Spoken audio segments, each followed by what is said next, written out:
California is recognized for 1 minute. Thank you very much, Mr. Speaker. I thank the gentleman for yielding, and I want to express the appreciation of so many in this Congress, in this country, for his tremendous leadership. For 30 years, he has been a great champion for our men and women in uniform, for the quality of their lives and their families as they serve our country, for their readiness as they prepare to go to war, for their well-being as they fight for our country, for an appreciation of the sacrifice that they are willing to make, they and their families are willing to make. Thank you, Mr. Skelton, for being such a great leader. And thank you for giving us this opportunity today to speak on behalf of the American people, to take a step to end the war in Iraq, and to have a vision of a strategic plan for stability in the Middle East. Your bill is excellent, and your timing, Mr. Skelton, is perfect. Because today, the Bush administration released the progress report on the Iraq benchmarks required by the supplemental appropriations bill passed in May. The report makes clear that not even the White House can conclude that there has been significant progress on the Warner Resolution benchmarks. This is hardly surprising, given what is publicly available each day in the media. Truck bombs killing scores of people in the markets.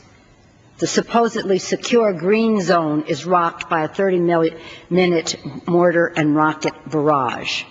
Despite 30,000 additional American troops to increase security, Iraqi leaders are urging their people to arm themselves for their own protection. Legislation to make Iraqi political process more inclusive is stalled in the Iraqi legislature. And the cost of the war in precious lives and wounded American heroes continues to rise. Since the surge began, we have lost nearly 600 American troops.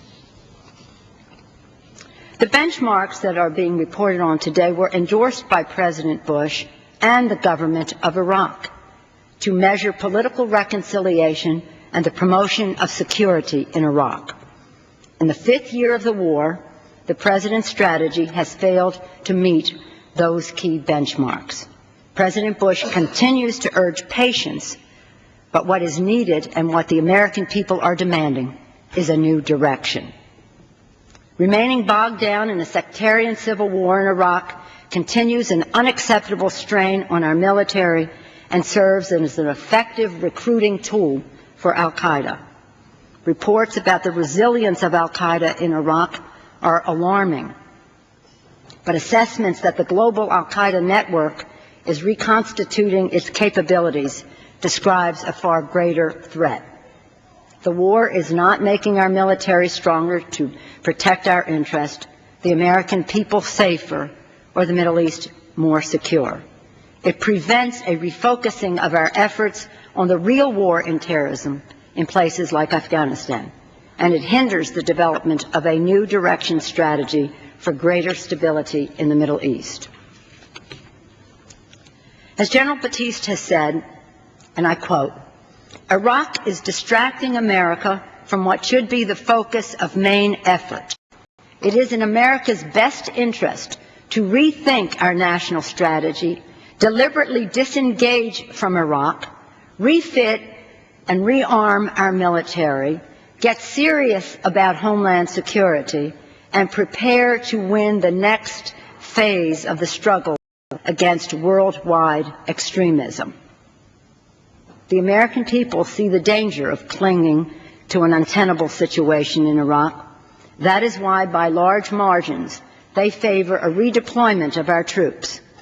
Passage of Chairman Skelton's bipartisan bill will reflect the will of the American people and reaffirm the judgment of the House that the redeployment of our troops is a central element in an effective way forward in Iraq.